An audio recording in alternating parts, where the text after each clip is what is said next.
देख राम जी का रूप जनक राजा हो गए और देश देश के राजे आए और आए भोपाली और देश देश के राजे आए और आए भोपाल और लंका से रावण चल आए और लंका से रावण चल आए और आए रघुराई जनक राजा हो गए। सुंदर देख राम जी का रूप जनक राजा हो गए और कहे राजा जी सुनो मुनिवर ये दो बालक काके और ये दो बालक काके और कौन पुरी के हैं बसनी के क्या है नाम पिता के जनक राजा हो गए। सुंदर देख राम जी का रूप जनक राजा हो गए और कहे मुनिवर सुन भाई राजा ये दो बालक बाके और ये दो बालक बाके और अवधपुरी के हैं बसनी के दशरथ नाम पिता के जनक राजा हो गए। सुंदर देख राम जी का रूप जनक राजा हो गए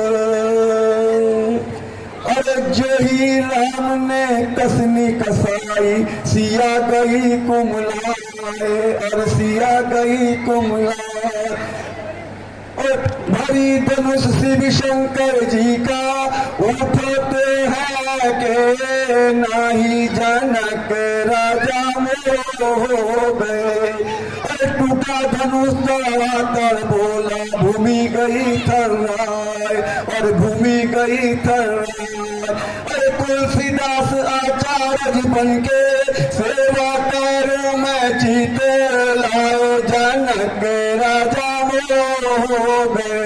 सुंदर देख राम जी का रूप जनक राजा हो गए। राजा रामचंद्र भगवान की जय। इसके बाद एक पेंटिंग का विमोचन होगा, मिथिला पेंटिंग, जो विनीता ठाकुर जी आर्टिस्ट है, इन्होंने आर्ट किया है राम विवाह के ऊपर मिथिला पेंटिंग में और इस पेंटिंग का विमोचन होगा। मैं विनीता ठाकुर जी से अनुरोध करूंगा कि मंच पर आए, साथ में अपना पेंटिंग भी लाएं और इसको विमोचन किया जाए और सर से मैं अनुरोध करूंगा कि विमोचन करें। आप भी आ जाइए सर। सबसे पहले विनीता जी का स्वागत कर दीजिए। अनूप जी विनीता जी का स्वागत करिए। सीमा हम बात सकते सीमा मैडम से। सीमा सोलंकी जी, मैं आपसे अनुरोध करूंगा कि मैम का स्वागत करें, उसके बाद विमोचन होगा। विनीता ठाकुर जी हैं जिन्होंने इस पेंटिंग को बनाया है राम विवाह महोत्सव के शुभ अवसर पर और हमारे चीफ गेस्ट को जो मिथिला का पाग पहनाया गया था वो भी इन्होंने पटाखा और पाग इस कार्यक्रम के आयोजन में दिया था। मिथिला के लिए, मिथिला के प्रोत्साहन के लिए, मिथिला वासियों के उत्साहवर्धन के लिए इन्होंने यह पाग दिया कि जो भी मिथिलावासी है उस पाग का सम्मान कैसे होता है, यह सम्मान क्या है, इसके लिए इन्होंने उस संस्कृति को, उस धारा को आगे बढ़ाने का कार्यक्रम किया, कार्य किया और उसी के अनुरूप इन्होंने जो पेंटिंग बनाया है उसका आज विमोचन इसी मंच पर होगा। यह हमारा सौभाग्य है कि इनका पेंटिंग बनाया हुआ हमें कुछ बोलकर विमोचन करने का मौका मिल रहा है। यह सौभाग्य है इस क्षेत्रवासियों का, यहाँ पर उपस्थित सभी मातृशक्तियों का, भाइयों बहनों, माताओं एवं बड़े बुजुर्गों का सौभाग्य है कि आज अच्छे अच्छे कलाकार आपके सामने प्रस्तुत हो रहे हैं जो शायद आप नहीं जानते थे, आज एक मंच पर खड़ी है जिन्होंने मिथिला में सारा प्रिंटिंग की हुई है, जो स्टॉल भी लगा कर रखी है। यहाँ स्टॉल भी लगा हुआ है मिथिला का। आप यहाँ से मिथिला पेंटिंग का कोई भी सामान, पर्स हो, बैग हो, ये सब ले जा सकते हैं, खरीद सकते हैं। और इनकी आर्ट्स है, इन्होंने आर्ट्स किया हुआ है। और आज एक पेंटिंग जो समर्पित कर रही है श्री राम जानकी विवाह महोत्सव के शुभ अवसर पर, इस पेंटिंग को यह समर्पित कर रही है। और मैं सर प्रदीप सर और सर से अनुरोध करूंगा कि आप इनका सहयोग करके इसको विमोचन किया जाए। आगे आइए, इसको निकालिए और सब लोग पकड़ लीजिए। आपने स्वागत भी किया। जय मिथिला, जय मैथिली।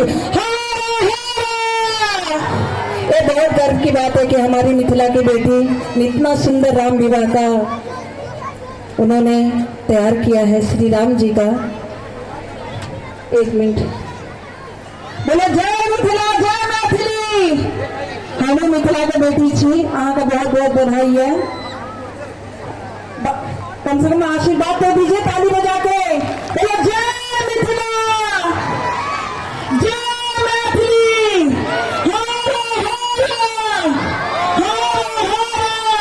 इस मिथिला के बेटी को बहुत बहुत आशीर्वाद, बहुत बहुत बधाई इतना सुंदर पेंटिंग बनाने के लिए। हाँ, क्या बात है।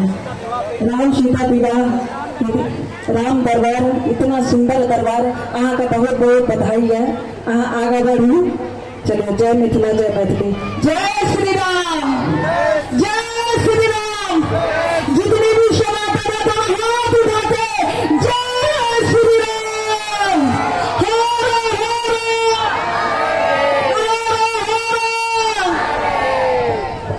खाली माला नहीं पहनाना चाहिए, इसमें कुछ तो डाल दीजिए हमारी बहन के लिए।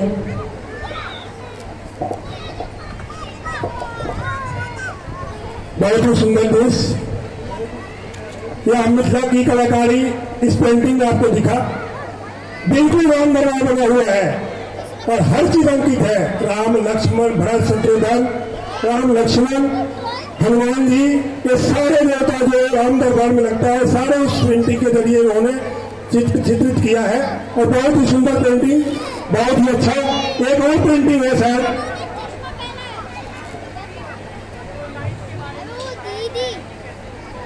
वो भी हमारी जीवन का अंग है, जो उन्होंने पेंटिंग बनाया है, फ्री ऑफ लाइफ।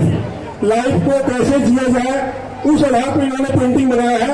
उस पेंटिंग का विमोचन इसी मंच से होगा, तो मैं अनुरोध करूंगा कि उस पेंटिंग को भी लाएं, उसका विमोचन कराएं।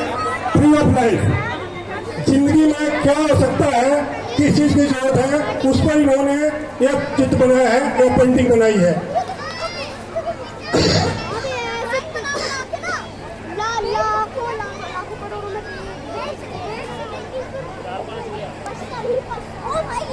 लाइफ में क्या जरूरी है, किस चीज की आवश्यकता है, इससे लाइफ स्वस्थ रहे, स्वस्थ जीवन व्यक्ति जिए, उस आधार पर इन्होंने पेंटिंग बनाया है कि जीव जंतु को बचाइए, पेड़ बचाइए, पेड़ बचाएंगे पानी की कमी नहीं होगी, जीव जंतु बचेंगे तो आपकी जो चीज की रिक्वायरमेंट नहीं है, जिसको जीव जंतु नष्ट करते हैं, वो नष्ट होते रहेगा, आपका शरीर स्वस्थ रहेगा, आप स्वस्थ रहेंगे। उस आधार पर देखिए पशु पक्षी, पेड़ पौधे, इन्होंने यहाँ पेड़ पौधे दिखाया है, प्रकृति का नेचर दिखाया है, हरियाली दिखाया है कि जब हरा भरा रहेगा तो हम स्वस्थ रहेंगे। तो हरियाली बनाया है जीवन लाइफ स्टाइल, जीवन जीने का कला, कैसे हम जीवन जी सकते हैं, ये जरूरी है हमारे जीवन में कि हम स्वस्थ रहने के लिए हरियाली अपनाएं, जल बचाएं, पेड़ पौधे बचाएं, पक्षियों को बचाएं। बहुत ऐसी पक्षियां हैं जो लुप्त हो गई, हमारी संस्कृति को दूर होते हुए लुप्त हो गई। हम जंगल काटते गए, हम पेड़ पौधे काटते गए, कंक्रीट बनाते गए, अब पक्षियां लुप्त हो गई। तो इस पेंटिंग में दिखाया गया है कि आप अपने जीवन स्तर को, अपने स्वास्थ्य को सुधारने के लिए इन सब चीजों की जरूरत है, जो लगाइए। एक पेड़ का संकल्प लीजिए कि हम एक पेड़, हर वर्ष एक पेड़ और लगाएंगे। जय श्री राम, जय जय श्री राम। भाई, अभी हमारे पास एक अतिथि आई हैं, हमारे बड़े भाई हैं कौशाम्बी SHO अजय कुमार शर्मा, बहुत धार्मिक प्रवृत्ति के हैं और जिनका अपने आपने अखबारों में पढ़ भी रहे होंगे, एक आतंकवादी नेटवर्क पकड़ा है। अभी अखबारों में टीवी पे न्यूज चल रही है, कौशाम्बी से एक आतंकवादी नेटवर्क जो इन्होंने कब्जा किया है, वो अजय शर्मा आज खुद नहीं आ पाए, उनकी धर्मपत्नी आई है, केवल इस प्रोग्राम के लिए उन्होंने इनको भेजा है। तो मैं चाहूंगा कि हमारी बिटिया और इनका स्वागत किया जाए। Manju Sharma, wife of Ajay Kumar Sharma SHO Kaushambi. जबरदस्त तालियां। जय श्री राम, जय श्री राम, जय जय श्री राम।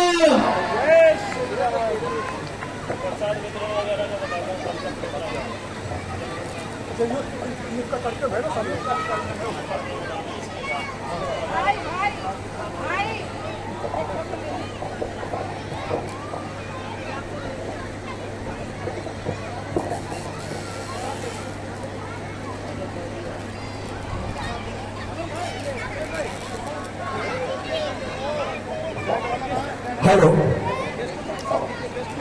आगे प्रसाद वितरण होगा। मंच पर जो भी उपस्थित है उनको प्रसाद दीजिए, सभी को प्रसाद दीजिए। इसके बाद अगला कार्यक्रम जो है यूथ संकीर्तन, मतलब सांस्कृतिक कार्यक्रम होगा यूथ का, वो थोड़ी देर में स्टार्ट होगा। कल की कार्यक्रम की एक रूपरेखा मैं आप सबको बता देता हूँ। बहुत ही आनंद आएगा, इससे भी ज्यादा आनंद आएगा कल आपको।